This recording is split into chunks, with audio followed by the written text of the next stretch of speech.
Welcome a journey through time. This is the story of Canada, from the icy reaches of the Arctic to the rugged shores of the Atlantic, from bustling cities to serene prairies. Canada's story unfolds on a grand canvas. It's a story of resilience and innovation, of struggle and triumph, but more than anything, it's a story of people. Imagine the clash of empires, the whispers of ancient forests, the echoes of battles fought and won. Picture the faces of explorers, pioneers, and visionaries, each leaving their mark on this vast dominion. Our journey will take us from the longhouses of the First Nations to the battlefields of Europe, from the trading posts of the fur trade to the halls of Parliament. We'll witness the birth of a nation and its evolution into a global leader. Through their struggles and triumphs, we'll gain a deeper understanding of the forces that have shaped this remarkable nation. So, buckle up as we embark on an unforgettable adventure through time, an exploration of the fascinating history of Canada. We'll uncover the mysteries of the past, celebrate the achievements of the present, and contemplate the possibilities of the future. This is more than just a history lesson, it's an invitation to understand the soul of a nation. Join us as we unlock the secrets of Canada's remarkable past. Our journey begins long before the arrival of European ships. For over 10,000 years, Indigenous peoples have walked this land, their history etched into its very fabric.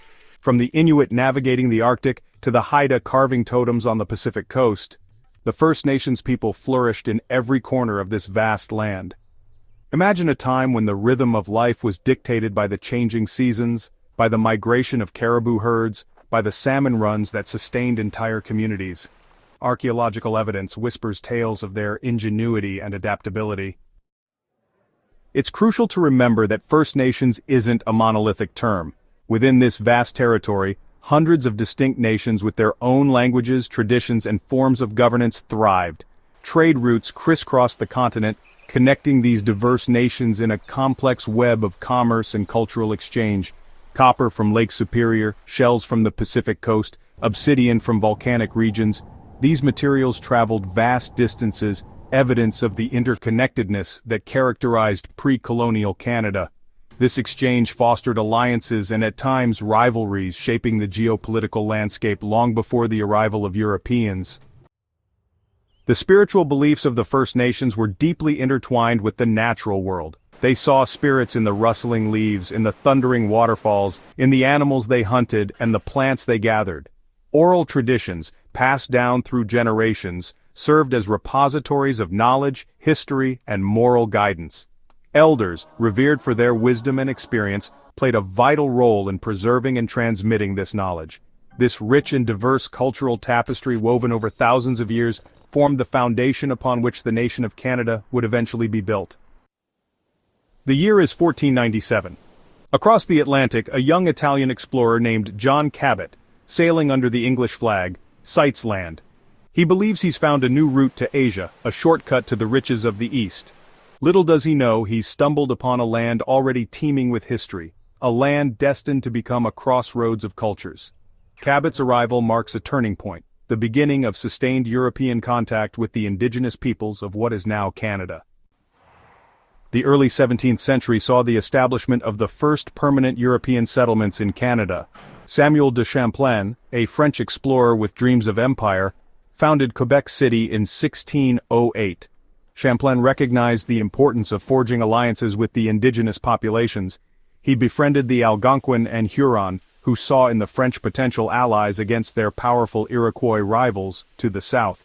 This alliance, however, would drag the French into a complex web of indigenous conflicts, shaping the course of colonial history.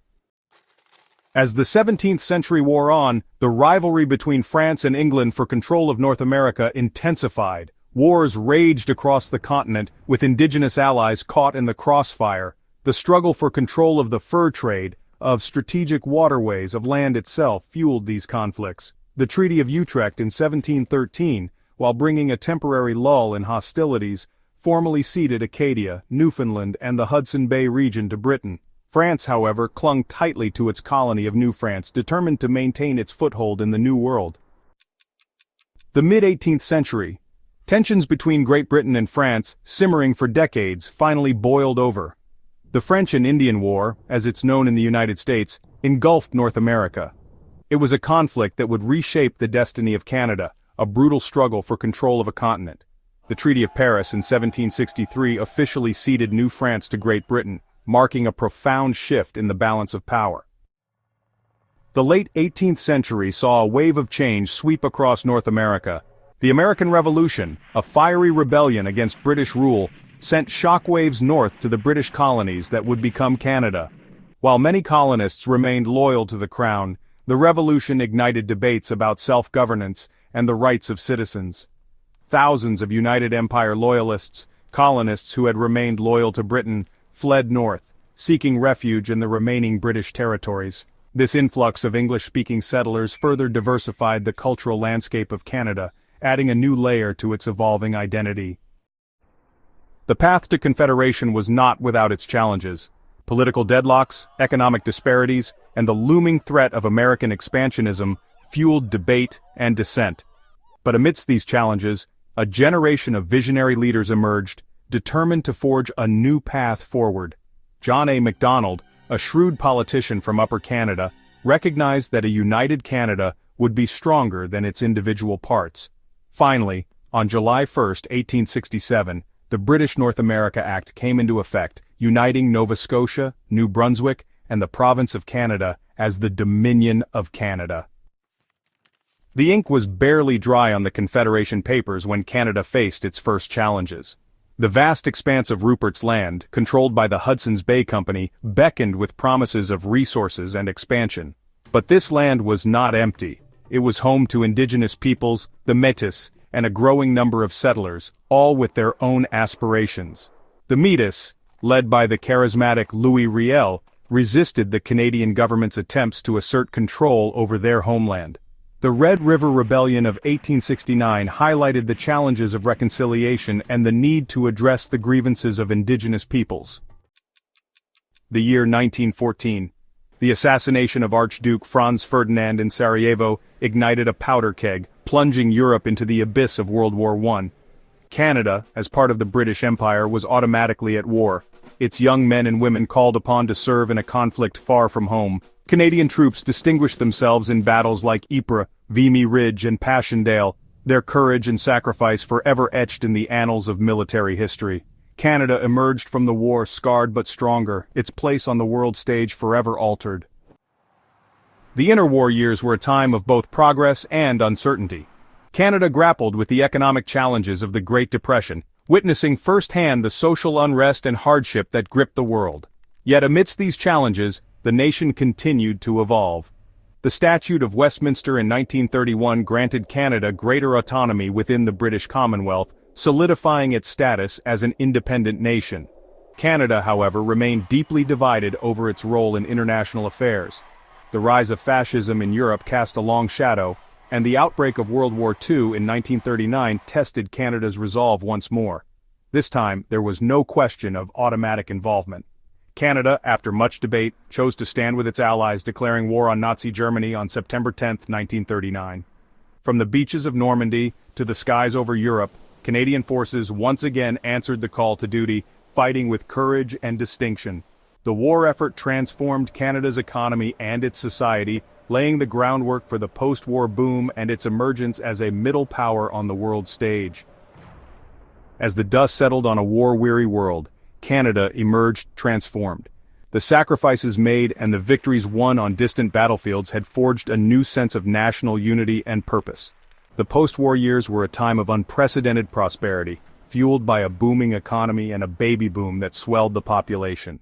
Canadians embraced the promise of a brighter future, a future filled with new homes, new technologies, and new opportunities. From the suburbs sprawling across the landscape to the construction of highways connecting communities, Canada was on the move, its confidence soaring. But beneath the surface of this newfound affluence, a quiet revolution was brewing.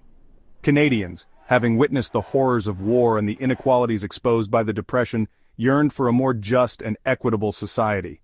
The stage was set for a period of profound social and political change, a time when Canada would redefine its role in the world and its responsibilities to its citizens.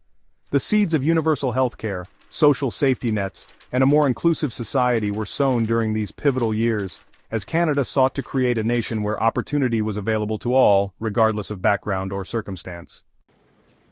Section 2. Shaping a Nation from Social Welfare to Global Citizen. The 1960s ushered in an era of unprecedented social change. The civil rights movement, anti-war protests, and youth counterculture challenged norms, demanding equality and justice. Canada, though often seen as reserved, was not immune to these changes. Social welfare programs expanded, Indigenous rights were recognized, and environmental awareness grew. Canada became a peacekeeping nation. From the Suez Crisis to conflicts in Cyprus and the Middle East, Canadian peacekeepers symbolized neutrality, working to promote peace. Canada's commitment extended beyond peacekeeping. It played a role in forming the United Nations, championing multilateralism. Canada advocated for human rights, welcoming refugees and speaking out against injustice. Section 3. The Mosaic Unveiled, Embracing Diversity and Seeking Unity. The latter half of the 20th century saw a dramatic shift in Canada's demographic makeup. The post-war immigration boom brought waves of newcomers from all corners of the globe, transforming the social and cultural fabric of the nation. Unlike the United States, which often embraced the metaphor of a melting pot, Canada adopted the concept of a mosaic, where different cultures could coexist and retain their unique identities while contributing to a larger, shared national identity. This embrace of multiculturalism was not without its challenges.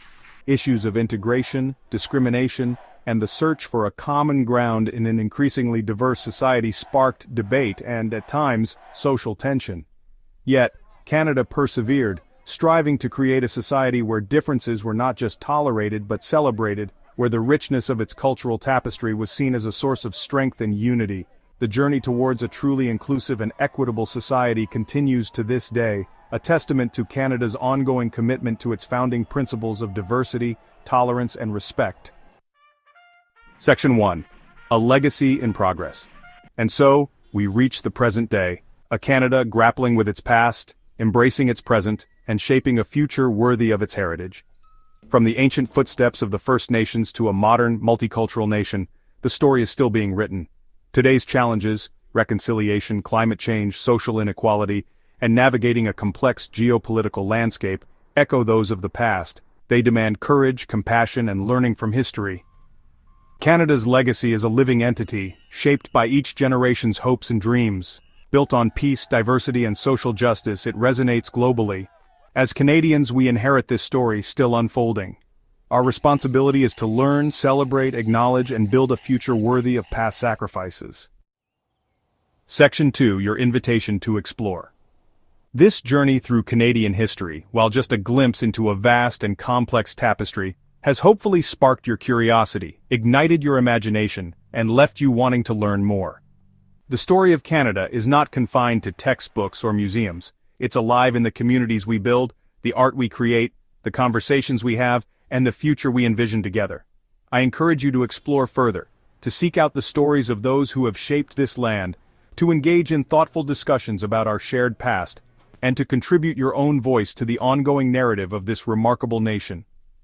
Thank you for joining me on this exploration of the fascinating history of Canada. May we all strive to be worthy inheritors of its legacy. Until next time, keep exploring, keep questioning, and keep the spirit of Canada alive in your hearts.